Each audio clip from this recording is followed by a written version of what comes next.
Russian troops are expected to maintain active assault operations along the Zaporizhzhia front throughout the summer, aiming to disrupt Ukrainian logistics and gain ground toward key strategic locations, according to a Ukrainian military officer.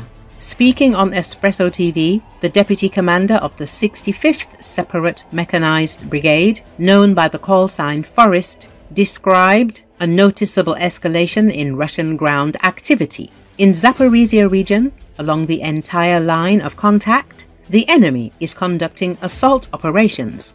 They operate in small groups of 3 to 4 people, often without the use of heavy equipment. In some cases, they're using buggies or motorcycles. Compared to previous years, the intensity of these assaults has increased significantly. If we compare it to 2022 or 2023, the year is 2025, is much more saturated with many enemy assault actions. We haven't seen this level of activity in the past 3 years, Forrest noted. According to him, Russian forces have also ramped up the use of drones, including FPV and reconnaissance UAVs, as well as artillery strikes. The enemy has been tasked with reaching the Mariupol highway, cutting off supply routes to Donetsk, capturing Kharkiv, then pushing toward Kamyansk and Komishuvaka, he explained. To achieve these goals, it appears the enemy will continue offensive operations throughout the summer. At present, Ukrainian army crushes Russian groups in Zaporizhzhia. Ukraine systematically targets enemy ammunition and fuel depots there. Recently, near Novoslatopil village, a significant strike involving 2 bombs destroyed an entire hangar filled with Russian ammunition, fuel supplies, and even drone operators, indicating the depot likely sustained Russian drone operations. Similarly, near Shyrok village, another hammer-guided munition annihilated a critical ammunition depot, reportedly eliminating several Russian personnel in the explosion. Ukrainian air power is especially active here because conditions are relatively favorable, as Zaporizhzhia is far from Russia's mainland airspace. The occupying forces continue to shell the civilian population, leading to injuries and destruction of residential buildings. The response of Ukrainian authorities and emergency services to the events is urgent, as the threat to the safety of the region's residents remains high.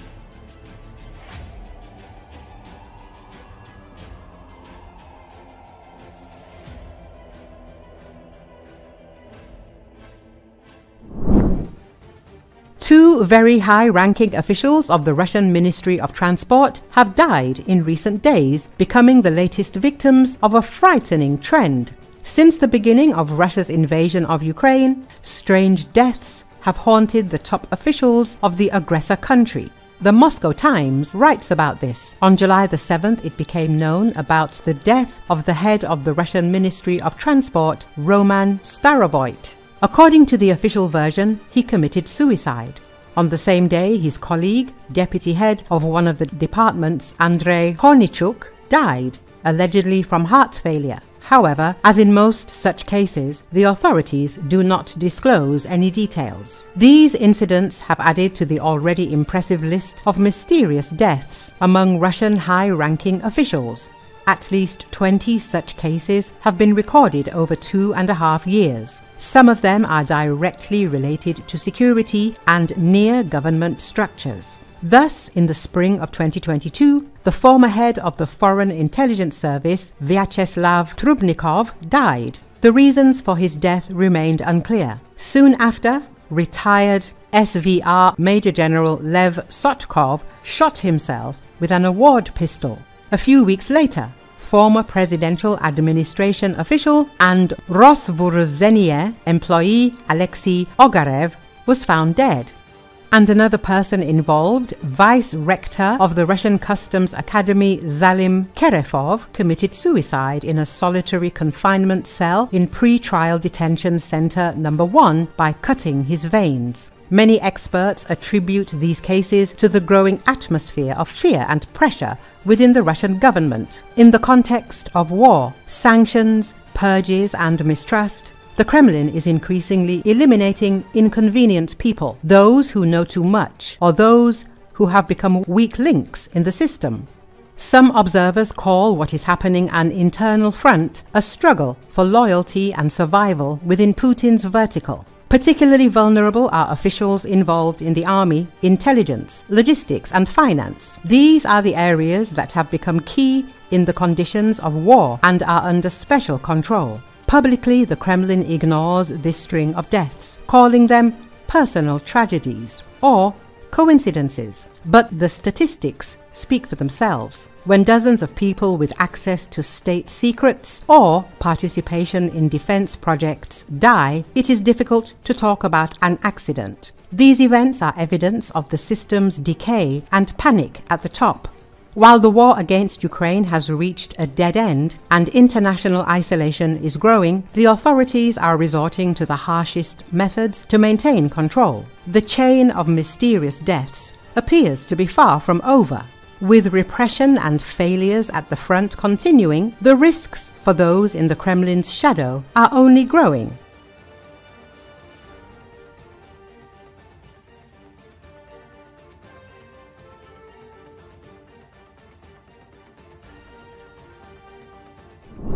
Ukrainian leader Volodymyr Zelenski summed up the results of the latest meeting of the Supreme Commander-in-Chief's headquarters.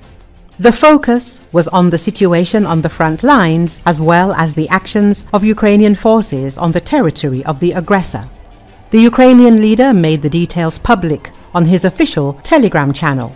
According to the head of state, the most tense sections of the front are currently in the Pokrovsk, Novopavlovsk and Orekhovsk directions. In addition, events in the Sumy region, where pressure from Russian troops continues, and Ukrainian operations in the border regions of Russia were considered separately. The occupiers will not feel calm there, Zelensky emphasized, commenting on the situation in Belgorod and Kursk regions. This statement clearly indicates that Ukraine is aiming to continue the pressure tactics along the entire perimeter of the border. Special attention at the headquarters was paid to drones. According to the president, Ukraine should significantly increase the use of drones of all types, both reconnaissance and strike.